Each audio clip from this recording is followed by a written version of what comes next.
오늘 교회로 오시면서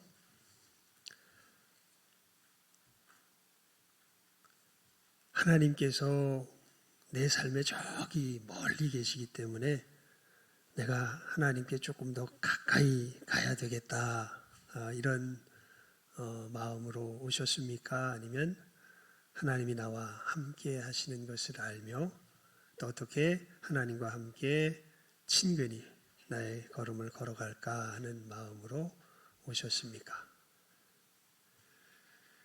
거의 제가 이렇게 추측하기로는 80% 이상 첫 번째 마음으로 아마 다들 오셨을 거라 생각이 듭니다. 하나님이 간단하게 물어보면 지금 내 삶에서 멀게 느껴지십니까?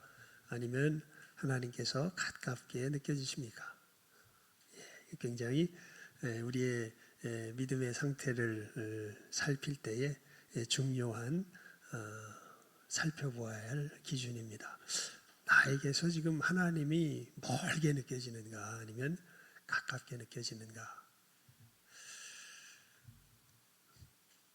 첫 전임 사역지에 가서 사역을 했는데요. 그때는 이제 둘이서 부산에서 있었으니까요. 아내와 둘이서 가정 예배를 드렸습니다. 가정 예배를 드릴 때 신기하게 하나님께서 THM 과정을 지원해서 공부를 해라 이런 마음을 굉장히 강하게 주시는 거예요. 참 너무 뜬금없이. 그럴 때가 이런 걸 경험을 못 해보셨죠? 예. 그럴 때가 있습니다. 예, 하나님께서 THM 과정을 공부를 해라 이런 마음을 굉장히 강하게 첫 전임 사역을 하는데 주셨는데 부산에서 그렇게 이제 하는데 우리 총씨는 그 THM 공부는 월요일만 합니다. 월요일만. 왜냐하면 다들 사역을 하시기 때문에 이 신학 석사 과정이죠. 월요일만 하기 때문에 이제 주일날 사역을 마치고 밤차를 타고 보통 이제 이렇게 서울까지 와서 그러니까 새벽에 차를 타는 거죠. 새벽에 와서 이제 공부하고 이제 돌아가고 뭐 이러는 식으로 공부를 해야 됩니다. 부산에서 공부를 할 때 한 학기 하고 나서 더 이상 못하겠다. 너무 힘들어서 더 이상 못하겠다. 그런 생각을 하고서 되게 의문이 생겼습니다. 하나님, 틀림없이 그 마음을 주셨다면 이 길을 여시는 건데 여기서는 정말 힘들어서 못하겠습니다. 그래서 휴학을 냈습니다. 근데 그 마음을 계속 주세요. 공부할 마음을. 그래서 그러려면 사임을 하고 올라가야 되는데 그럼 사임을 해야 되겠군요라고 생각을 하는데 또 우리 주변의 목사님들 이제 그 교육자들이 또 사임하면 안 된다고 계속 저를 말립니다. 여러분들에게 말하면 잘 이해가 안 갈 이유를 들어서 얘기하기 때문에 이것은 중요한 문제는 아니니까 하여튼 막 말려서 사임을 말하기도 뭐하고 그렇다고 하나님께서 주신 그 마음을 제가 부인할 수도 없고 그런 상황에서 하나님은 나한테 도대체 어떻게 이 길을 여실 거예요? 라고 이 하나님 앞에 물었더니요. 하나님께서 주시는 응답이 이겁니다. 그냥 내가 너에게 맡겨준 일 해. 근데 맡겨준 일 뭔가 생각해 보니까 열심히 새벽 기도회 때 불 켜고 끄고 하는 것부터 시작해서 하나님께서 맡겨주신 거 그거 그냥 충실히 하는 거 외엔 더 할 게 없었습니다. 또 근데 그때 이제 아내한테 저희는 정말 여러분도 저를 보셔서 아시지만 제가 좀이 아니라 많이 현실엔 좀 맹하잖아요. 근데 제 아내도 그렇습니다. 우리 서울에 이전 신청을 내라. 그래서 이전 신청 이유가 있어야 되는데 뭐가 있냐? 그러니까 부부 별거. 우린 부부 별거 아니잖아요. 부부 같이 사는데 부부 별거 말고 또 뭐가 있냐? 그랬더니 노부모 공양 그게 있더라고요. 그래서 노부모 공양으로 그럼 내라. 그리고 나서 이제 그거 해놓고선 기다리는데 여러분 나중에 알고 보니까 노부모 공양 이 조건이 굉장히 높은 조건이더라고요. 잘 몰랐는데 그래서 그 당시에 25년 별거 부부 교사가 별거했던 그 교사 한 사람하고 그 다음에 아내하고 두 사람 딱 뽑혀가지고 서울로 전근이 되면서 그것이 전근이 되면서 이제 여러 가지 일들이 아주 덕스럽게 해결이 돼서 서울에 와서 이제 THM 공부를 계속 할 수 있었던 길을 하나님께서 열어주셨던 것을 기억을 합니다. 여러분 이 그 하나님과 친근히 우리가 길을 걸어가게 될 때요, 다른 것에서 그 친근함을 우리가 깨달아 알게 되고 경험하게 되는 것이 아니라 아까 하나님께서 저에게 주셨던 그 응답의 말씀, 그냥 내가 너한테 뭐한 일, 맡겨준 일, 그냥 뭐 해라? 순종해라. 예, 순종해라. 어렵게 생각하지 말고 네가 뭐 복잡하게 뭘 만들어내려 그러지 말고 내가 너에게 맡겨준 일, 그 순종해라. 하나님께서 그렇게 인도하실 때. 그러면서 가만히 보니까 그렇더라고요. 여러분 믿음의 길을 걸어가는데 자기가 하나님 앞에서 어떤 길을 걸어가야 할지를 굉장히 선명하게 분별하며 걸어가는 믿음의 사람들이 있고요. 그걸 굉장히 뿌옇게 생각하며 걸어가는 사람들이 있어요. 그 차이가 어디 있나 가만히 보면요, 이게 성경 많이 읽는다고 자기 인생에 있어서 하나님께서 자기 길을 어떻게 인도하시는지 아는 게 아닙니다. 성경 많이 하면 오히려 복잡해져요. 이 말씀도 있고 저 말씀도 있고 막 헷갈려가지고 오히려 복잡해집니다. 기도 많이 하는 사람들은요, 뭐 하나님의 음성을 듣는 건지 자기 소원을 듣는 건지 하여튼 기도에 너무 열중하는 사람도 사실은 진짜 자기 문제에 이르러서는요, 상당히 헷갈려하는 모습들을 많이 봅니다. 누가 자기의 삶 속에서 현실에서 하나님의 뜻을 분별하여 제대로 걸어가는 줄 아세요? 놀랍게도 하나님의 말씀에 뭐하는 사람들? 순종하는 사람들이에요. 그냥 중불난 것도 아니에요. 그냥 하나님께서 너무나 내게 당연한 하나님께서 주신 그 삶의 걸음을 한 걸음 한 걸음 뭐하는 사람들? 순종하는 사람들. 이 사람들은, 자, 우리 시편 111편을 한번 펴봅니다. 시편 111편입니다. 시편 111편. 시편 111편 10절 말씀. 111편 10절입니다. 시편 111편 10절 말씀. 우리 함께 읽어보죠. 시편 111편 10절입니다. 시작 한번 읽습니다. 중요한 말씀입니다. 아주 현실적이고요. 여러분들 꼭 암송해 놓으시면 좋을 것 같습니다. 줄을 쳐놓든지 생각날 때마다 펴보실 수 있도록. 시편 111편 10절 말씀 우리 함께 읽습니다. 시작. 여호와를 경외함이 곧 지혜의 근본이라. 그 계명을 지키는 자는 다 좋은 지각이 있나니 여호와를 찬송함이 영원히 있으리로다. 아멘. 여러분, 좋은 지각은 누구에게 있다고요? 그 계명을 지키는 자. 여호와를 경외함이 곧 지혜의 근본이라. 아주 중요한 진리를 이야기하면서 이 시편의 기자가 이야기합니다. 어떤 사람에게 좋은 지각이 있냐면 자기의 삶의 길에서 하나님의 인도하심을 받고, 오늘 우리 찬양대에 찬양했죠. 나와 어떻게 하소서? 함께 하소서. 나와 함께 하소서. 나와 함께 하시는 하나님의 그 함께 하심을 우리가 어떻게 나의 삶에서 가장 친근히 깨달아 알게 되냐면, 너무도 분명하고 자명한 하나님께서 내게 주신 그 순종의 말씀들을 뭐하는 사람들? 지키는 사람들. 그래서 이야기하는 겁니다. 여호와를 경외함이 곧 지혜의 근본이다. 그러니까 여러분, 지혜로운 사람은요, 성경이 말하는 지혜의 사람들은 어떻게 보면 굉장히 단순한 사람들입니다. 이 사람들은 그냥 하나님께서 자기에게 자명하게 알게 하신 것들을 뭐하는 사람들이에요? 순종하는 사람들이에요. 그냥 순종해요. 누구처럼? 천국은 누가 들어갈 수 있다 그랬습니까? 예수님께서. 어떤 사람이? 어린아이처럼. 여기서 어린아이란, 어린아이 아시죠 여러분? 어린아이들은요, 선반위에다가 올려놓고 아빠가 야 뛰어! 그러면 어떻게 해요? 그냥 아빠를 향해서 뛰는 아이들이 바로, 존재가 바로 어린아이들입니다. 그냥 신뢰하죠. 그냥 믿습니다. 하나님을 어린아이처럼 신뢰해서 순종하며 걸어가는 사람들. 이 사람들에겐 뭐가 있다? 좋은 지각이 있다. 그리고 자기의 인생길에서 하나님과 어떻게 동행하며 걸어가는지를 선명하게 압니다. 여러분, 이제 그러면서 우리가 이 하나님 앞에서 당연히 지키며 나아가야 할 그 분명한 기준들, 삶에 있어서의 가장 중요한 골조가 되는 원칙들, 이제 그런 것에 대해서 이제 사도 베드로가 우리들에게 말씀을 하고 있죠. 이 구체적인 문제에 들어가기 전에 우리가 훨씬 더 원리적인 것들을 지난 시간들을 통해서 살펴보지 않았습니까? 간단하게 추려보면 이런 것이죠. 우리는 움키는 내 손으로 살지 않고 어떤 손으로 살아가요? 부으시는 하나님의 손으로 살아가는 사람들이죠. 그리고 그 부으시는 하나님의 손을 의지하여 살아간다는 것은 다른 것이 아니라 순복할 줄 아는 삶이라는, 계속 같은 말이 반복되죠, 사실은.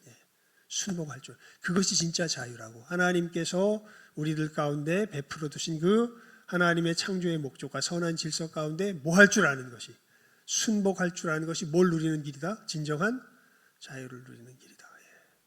그러니까 여러분 생각이 때로, 제가 그래서 그렇게 비유를 들어서 말씀드렸죠. 물고기는 어디서 사는 게 자유예요? 물 속에서 사는 게 자유예요. 물 밖에 나오는 건 자유가 아니라 무슨 길이에요? 멸망의 길, 죽음의 길입니다. 그런데 우리가 아담의 타락 이후로 어떻게 됐습니까?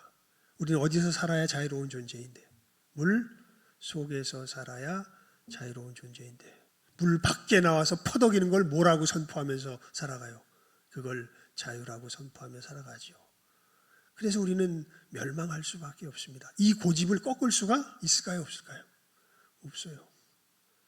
물 밖에서 사는 게 자유야 라는 고집을요, 내 속에서 꺾을 수가 없습니다. 여러분,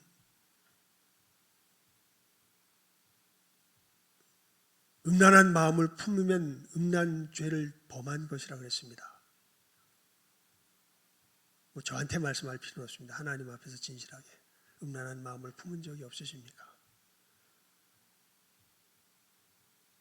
그러면 다 우리는 무슨 죄를 범한 거예요?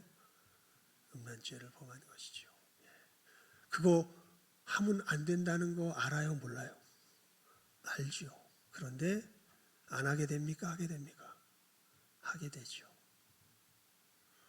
여러분, 우리는 물 안에서 있어야 자유로운 존재인데요, 물 안에 있지를 못합니다. 어디로 자꾸 튀어나와요? 물 밖으로 자꾸 튀어나와요. 그게 우리들의 이 존재이죠. 그래서 누가 오신 거예요? 예수 그리스도께서 오셨고, 그런즉 누구든지 그리스도 안에 있으면 새로운 피조물이라. 이전 것은 지나갔으니 보라 새 것이 되었도다. 예수님께서 이루신 역사가 무엇이라고 성경은 우리들에게 누누이 선포하고 있습니까? 우리로 죄에 대하여 죽고 하나님께 대하여 살게 하시는 역사를 어디 위해서 이루셨다고요? 십자가 위에서 이루셨다고요. 그래서 우리는 예수님께서 십자가 위에서 당신을 위해서 행하신 구원의 역사를 믿으십시오 라고 주님께서 이루신 구원의 역사를 증거하고, 먼저 믿은 우리가 아직 이 복된 소식을 알지 못하는 사람들에게 전하여 주는 것이죠. 이렇게 예수님 안에서 이제 새로운 생명을 갖게 된 우리, 이것이 이 땅 가운데서 삶의 모습으로 나타날 때는 전혀 이때까지 살아왔던 삶의 모습과는 다른 삶의 모습으로 나타나게 됩니다. 그게 이제 천국 백성의 삶이죠. 그 대표적인 새 영역을 사도 베드로는 나라와 백성과의 관계에서, 그리고 남편과 아내의 관계에서, 그리고 고용인과, 고용인 뭐죠? 고용인 사람, 고용한 사람이고, 고용된 사람은 뭐라 그래야 되나? 하여간 고용된 사람의 입장에서 그 세 가지가 우리 사회의 근간이 되는 것으로서 이제 상정하면서 이 세 가지를 이야기합니다. 그 중에 이제 우리가 오늘 살펴볼 말씀이 나라와 백성 속에서의 관계에서 하나님의 백성들이 걸어가야 될 삶의 길이 어떠한 것인가 라는 것을 오늘 말씀에서 이야기하고 있는 것이죠. 여러분, 우리 13절 말씀을 이러한 것을 생각하면서 다시 한번 함께 읽어봅니다. 13절 말씀입니다. 시작하면 읽습니다. 시작. 인간에 세운 모든 제도를 주를 위하여 순복하되 혹은 위에 있는 왕이나. 한마디로 말하면요, 여러분, 우리가 이제 하나님의 생명을 받아서 사는 사람들이라면 우리 위에 세운 권위를 뭐 할 줄 알아야 돼요? 순복할 줄 알아야 돼요. 권위를 순복할 줄 안다. 이 문제를 모르진 않는데 실제로 적용하는 문제에 있어서는 지금 많은 사람들이 굉장히 혼란해하는 것을 느낍니다. 어떤 부분에서 그러냐면요. 권위가 따를만 해야 따르지요. 이 굉장히 현실적인 문제요. 굉장히 중요한 문제입니다. 여러분 오늘 말씀은 분명히 이야기해요. 인간에 세운 모든 제도, 그러니까 위에 세운 권위지요. 주를 위하여 뭐해라? 순복해라. 나에게 해를 끼치고 악을 행하고 있는 그 모습이 보이는데도 그거 순복해야 되나요? 어떻게 해야 될까요? 어떻게 해야 될까요? 예? 뭐라고 써 있습니까? 순복하랍니다. 어떻게 순복하는 걸까요?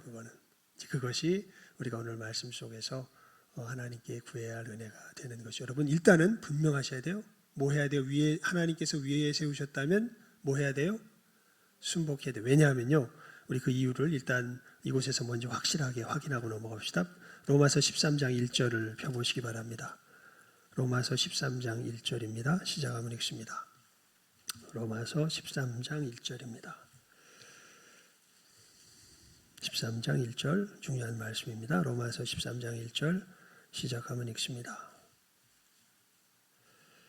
시작 한번 읽습니다. 로마서 13장 1절입니다. 시작. 각 사람은 위에 있는 권세들에게 굴복하라. 권세는 하나님께로 나지 않음이 없나니 모든 권세는 다 하나님의 정하신 바라. 아멘. 자, 사도가 아예 선포를 합니다. 모든 권세는 누구에게로부터 난 거다? 하나님께로부터 난 거다. 여러분 마음에 안 들어. 지금 우리나라가 아마 이게 굉장히 극심할 겁니다. 그러니까 이 어떤 정치적인 성향에 따라서요. 이게 제가 보니까 말하기도 힘들어요. 사실은 이야기할 때. 이것이 이 정치적인 대화가 사는 사람은 내가 볼 땐 성자입니다. 성자들 정도 수준 돼야 정치적인 진짜 대화가 되죠. 정치적인 견해에 대해서 대화가 되지. 정치적인 대화가 안 돼. 저도 안 되더라고요. 보니까 어떤 부분에 들어가게 되면 정말 정치가 어떻게 보면 훨씬 더 종교화된 것이 지금의 우리들의 현실적인 모습입니다. 여러분 하지만 분명히 지금 성경은 이야기합니다. 모든 권세는 다 누가 세웠다? 하나님께서 세웠다. 그래서 거기에 대해서 뭐 해라? 순복해라, 굴복해라 라고 일단 성경이 우리들에게 분명하게 말씀하고 있는 것을 볼 수 있습니다. 이것을 가장 처절하게 경험했던 사람 중에 하나가 다윗이죠. 여러분 다윗은 하나님께서 왕으로 이미 기름 부어서 세운 사람입니다. 사울을 이제 하나님께서 패할 것을 말씀하시고 다윗을 이 왕으로 세울 것을 사무엘을 보내서 기름 부어서 세웠어요. 그런데 여러분 사울이 그렇게 하고 난 다음에 바로 폐위가 돼서 다윗이 왕이 됩니까? 아닙니다. 하나님이 사울의 왕위를 굉장히 오랜 세월 뭐 하세요? 지속되게 하세요. 사울이 나쁜 짓 하는데도 사울의 왕위를 계속해서 어떻게 하게 하세요? 지속되게 하세요. 그러니까 다윗이 어떻게 합니까? 야, 저거는 하나님이 나한테 그 왕위를 주셔서 나한테 기름 부어서 저거는 가짜야. 듣지 마. 없애. 그래서 사울을 없애든가요? 아닙니다. 누가 없애기까지? 하나님께서 없애기까지 다윗은 그에게 주신 하나님의 권위를 뭐해요? 인정하지요. 심지어 자기가 사울을 뭐 할 수 있음에도 불구하고 죽일 수 있는 기회를 하나님께서 주심에도 불구하고 뭐 하지 않아요? 죽이지 않아요. 그리고 오히려 도망자의 길을 걸어가며 하나님께 부탁합니다. 그리고 하나님은 그것을 다윗의 일생 속에서 꽤 오랜 기간 훈련을 시키십니다. 굉장히 답답한 삶입니다. 사실은. 그냥 내 마음대로 확 저질러 버리면 좋을 것 같은데 하나님은 그것이 하나님의 백성이 걸어가는 길이 아니다. 하나님께서 세우신 모를, 위에 세운 모를, 권세를 뭐 할 줄 아는 것이, 순복할 줄 아는 것이야말로 하나님의 백성의 가장 근본적인 삶의 원리다라는 것을 다윗에게 오랜 세월 훈련을 시키며 교육을 시키십니다. 여러분, 우리 유교 교훈 중에요, 굉장히 성경적인 교훈이 하나 있어요. 그게 뭐냐면요, 이겁니다. 효는 백행지 근본이다 그러죠. 뭐가? 효가 모든 행동의 뭐다? 근본이다, 이렇게 이야기합니다. 그러니까 효도할 줄 안다는 것은 다른 여러 가지 모든 행동을 바르게 할 수 있는 뭐가 갖춰진 사람이다, 근본이 갖춰진 사람이다, 이렇게 얘기하는 거예요. 왜 그럴까요, 여러분? 부모 잘 모셔서 그런 뜻이 아니라요, 효를 할 줄 안다는 것은 가장 근본적인 권위인 누구를 존중할 줄 안다는 거예요. 부모님을 존중할 줄 안다는 거예요. 즉 하나님께서 세우신 가장 기본적인 권위를 뭐 할 줄 안다는 거예요. 존중할 줄 안다는 거예요. 그렇다면 하나님께서 다른 곳에 세우신 권위도 뭐 할 줄 안다는 거예요. 존중할 줄 안다는 거예요. 그래서 유교한 사람들이 아마 이게 하나님의 자연은총 가운데 깨달은 것 같아요. 아, 인간의 사회가 돌아가는 근본 원리는 이렇게 뭐를 존중할 줄 아는, 위에 세운 권위를 뭐 할 줄 아는, 존중할 줄 아는 것이야말로 이것이야말로 이 세상을 살아가는 아주 핵심이 되는 지혜로구나라는 것을 자연적인 은혜 속에서, 유교도들은 예수님 믿진 않잖아요. 자연적인 은혜 속에서 깨달아 알게 된 것이죠. 자, 여러분, 그러면서 그렇게 될 때 이제 어려운 문제가 생기죠. 이 악한 왕들이 우리를 이 엉뚱한 곳으로 인도할 때가 있습니다. 그러니까 권위를 순종하라는 것은 그 권위를 존중해 주라는 것이고요. 여기에 대해서 아마 성경에서 가장 드라마틱한 예로서 우리들에게 아주 이 분명하게 보여주는 예가 유다서에서 나옵니다. 유다서.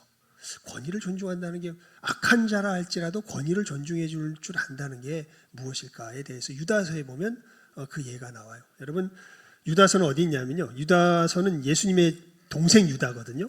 야고보도 예수님의 동생, 유다도 예수님의 동생입니다. 요한계시록 바로 앞에 있습니다. 유다서를 한번 펴보십시오. 유다서입니다. 예, 유다서. 예수 그리스도의 종이요 야고보의 형제인 유다는, 이렇게 하면서 자기를 소개하죠. 유다서는 한 장짜리 성경입니다. 거기 보면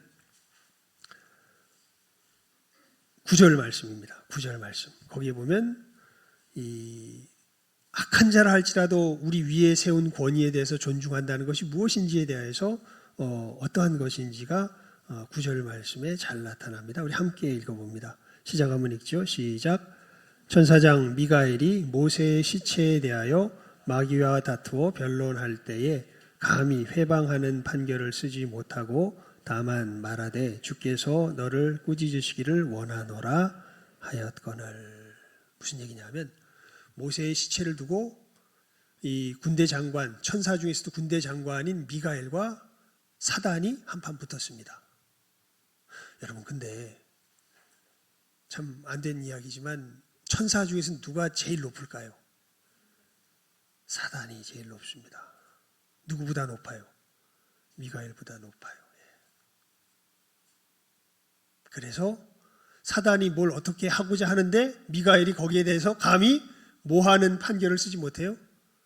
회방하는 판결을 쓰지 못해요.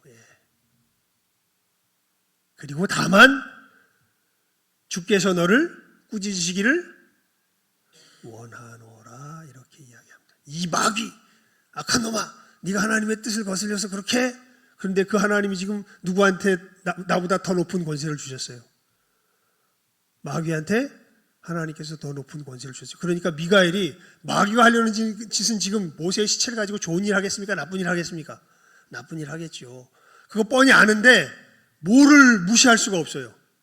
하나님께서 누구에게 주신, 마귀에게 주신 뭐를, 그 권세를 뭐 할 수 없어요. 무시할 수 없어요. 그래서 감히 뭐하는 판결을 쓰지 못해요? 회방하는 판결을 쓰지 못해요. 비슷하죠. 여러분, 사울이 다윗을 죽이려고 하는 것이 이것이 하나님의 뜻입니까? 아닙니까? 아닙니다. 그런데 하나님께서 반대로 내가 그래서 사울을 죽일 수 있는 권세를 하나님께서 기회를 나에게 주세요. 그래서 죽이려고 다가갔다가 하나님께서 알게 하시는 것이 있습니다. 하지만 아직 내가 누구에게서 사울에게서 무엇을 내가 거두지 않았다. 권세를 거두지 않았다. 그렇게 되는 순간 사울을 죽이는 것은 어떻게 보면 누구의 권세를 무시하는 게 돼요? 하나님의 권세를 무시하는 게 돼요. 그러니까 다윗이 감히 뭐하지 못해요. 죽이지 못해요. 죽이지 못하고 가만히 겉옷자락만 베고 다시 돌아서 나오며 그 하나님의 권위를 인정하는 그 참 어떻게 보면 고통스럽고 하지만 결국엔 복된 그 믿음의 연단의 길을 계속해서 걸어가게 되는 것을 보게 되죠. 자, 여러분 우리의 삶에 특별히 위에 있는 권세에 있어서 가장 근본적인 토대가 되는 원리는 위에 있는 권세를 뭐 할 줄 아는 거예요? 순복할 줄 아는 거예요. 자, 그런데 이제 여기에 한 가지만 우리가 더 덧붙이면 이 길을 우리가 바르게 걸어갈 수 있을 것입니다. 우리가 봤던 것처럼 이 권세가 우리로 하나님 앞에서 삐뚤어지는 길을 걸어가게 할 때는 어떻게 해야 될까요? 그때는요, 이 다니엘과 사드락과 다니엘의 세 친구 사드락, 메삭, 아벳느고가 잘 보여줍니다. 다니엘도 잘 보여주죠. 다니엘 예로 들어볼까요? 여러분 그 왕이 칙령을 내립니다. 이제 다른 어떤 신에게도 며칠 동안 기도하지 마라라고 하는 칙령을 모든 그 제국에 이제 내리죠. 그랬는데 다니엘은 만약에 그것을 어기는 날에는 이제 이 사자 불에다가 던져버릴 것이다라는 이제 이 벌을 이야기하면서 다른 어떤 신에게도 요 기간 동안은 기도하지 마라라는 명령을 내리는데 그 명령을 다니엘은 그 어명에 도장이 찍힌 것을 알고도 성경에 보면 뭐 했다고 되어 있습니까? 기도하였다. 이거는 왕의 명령에 순복한 거예요? 아니에요? 명령을 따르지 않았죠. 왕위를 무시한 건 아닙니다. 왜냐하면 나중에 사자굴에 들어가게 될 때 사자굴에 들어갑니다. 왕위를 무시하지는 않아요. 하지만 왕이 내가 하나님을 섬기는 그 걸음에 있어서 아예 하나님을 섬기지 못하게 하는 그 명령을 내릴 때 하나님을 배반하는 길을 걸어가라고 할 때 예의는 갖추지만 왕권을 무시하지는 않지만 내가 하나님을 향하여 걸어가는 그 걸음을 포기하지도 않습니다. 오히려 그 걸음을 걸어가며 어떻게 보면 이 왕의 명령을 뭐해요? 거부하면서 걸어가게 되는 것을 보게 되죠. 그래서 왕이 막 이 한탄을 하잖아요. 이게 보니까 다니엘을 시기했던 이 다른 신하들이 다니엘을 죽이기 위해서 음모를 만들어서 내 교만을 부추겨 가지고 이런 명령을 만들어서 반포하게 하고 다니엘을 죽이려고 했던 것이 이제 다니엘이 기도한다는 것을 알면서 다니엘을 어서의 도장을 찍었기 때문에 어인을 찍었기 때문에 그 명령에 자기의 도장을 찍었기 때문에 다니엘을 죽여야 한다는 사실을 알고 다니엘을 사자굴에 던지죠. 그리고 나서 왕이 성경에 보면 너무 아까운 신하라 금식하면서 슬퍼하면서 밤을 새고서 이제 새벽이 틀 때 동이 틀 때에 그 사자굴 앞에 가가지고 다니엘아 너의 섬기는 하나님이 너를 구원하시기에 능하셨더냐 이러면서 이제 슬피 울며 슬픈 음성으로 사자굴에서 다니엘을 향하여 이야기하니까 죽은 줄 알고 다니엘이 뭐라 그럽니까? 예, 하나님께서 천사를 보내셔서 사자의 입을 막으셨습니다. 이렇게 가지고 빨리 끄집어내라. 이래서 이제 다니엘을 끄집어내고 다니엘을 모함했던 그 인간들 가족까지 다 잡아다가 사자굴에다 던져버리죠. 그랬더니 성경 말씀에 이렇게 표현됩니다. 그들의 발이 땅에 닿기도 전에 사자들이 덤벼들어서 그들을 다 먹었다. 이렇게 이제 성경에 기록이 되죠. 여러분, 우리가 위에 있는 권위를 뭐 해야 돼요? 순복해야 돼요. 아주 극단적인 예를 들어서 여러분 쿠데타는요 정말 하나님께서 직접 계시로 알게 하신 사람이 아닌 이상은 해서는 안 되는 일입니다. 그리스도인들은 왜냐하면 성경에 보면은 직접 그렇게 예후 같은 사람을 하나님이 아예 그냥 선지자를 보내서 너 쿠데타 이렇게 해라 이렇게 얘기를 해요. 근데 그 사람은 직접 뭘 받은 사람이에요. 명령을 받은 사람이에요. 그런데 여러분 스스로 생각해가지고 저건 바르지가 않아. 하나님 말씀에도 있잖아. 여러분 다윗이 왕위에 선 것은 누구의 기름을 직접 받은 거예요. 기름 부음을. 하나님의 기름 부음을 직접 받은 겁니다. 그런데 하나님께서 다윗에게 쿠데타 일으키라 그래요? 안 해요? 안 해요. 그러니까 다윗은 끝까지 사울의 왕위를 뭐해요? 순종하며 걸어가죠. 누구 눈에 보기에 옳지 않다고, 자기 눈에 보기에 옳지 않다고 위에 세운 권위를 무시하는 것은 누구 뜻이 아니에요?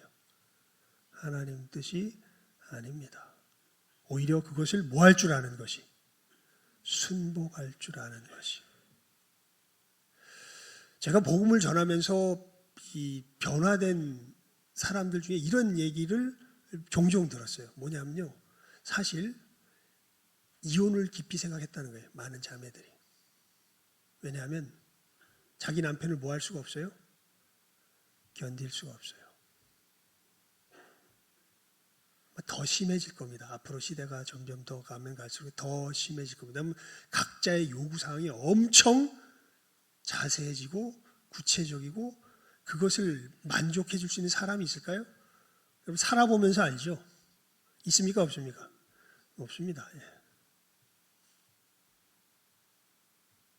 근데 놀랍게도요, 말씀을 들으면서 뭘 깨달아 알게 됩니다. 나중에도 살피겠지만, 하나님께서 누구를, 저 사람을 내가 이미 결혼했다면 나의 뭐로 세우셨구나? 머리로 세우셨구나. 이거는 부인할 수가 있어요, 없어요? 부인할 수가 없어요. 이것이 믿어지기 시작하는 거예요. 나의 마음에는 잘 안 드는데 하나님께서 내 위에 누구를 세우셨구나? 나의 머리로 저 남자를 세우셨구나.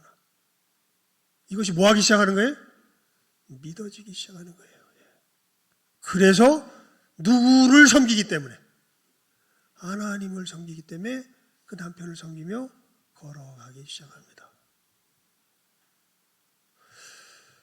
물론 이제 그 부분에 있어서 아까 했던 이런 부분들의 이 갈등은 일어납니다. 그렇게 될 때 하나님 앞에 우리가 걸어가야 할 그 걸음을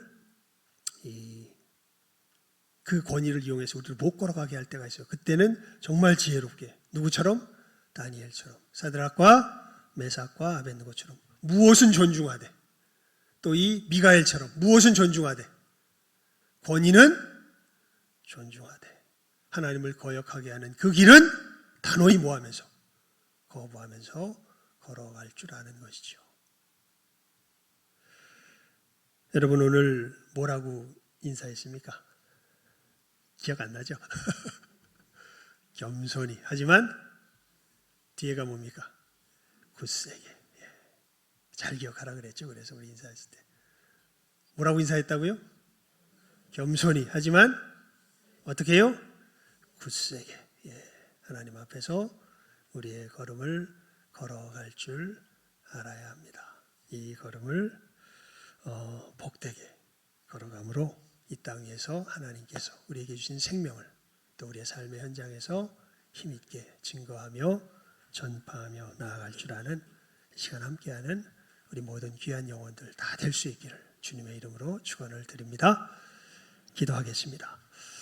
하나님 아버지 감사합니다. 우리 귀한 영혼들을 은혜 가운데 불러주시고 새 생명 주셨으며 저희들 특별히 우리 위에 있는 권세에 대하여서 참으로 어떻게 하나님의 말씀을 따라 우리의 삶을 순종하며 걸어갈 수 있을 것인가, 그 구체적인 걸음을 오늘 말씀을 통하여서 교훈하여 주시니 감사를 드리옵나이다.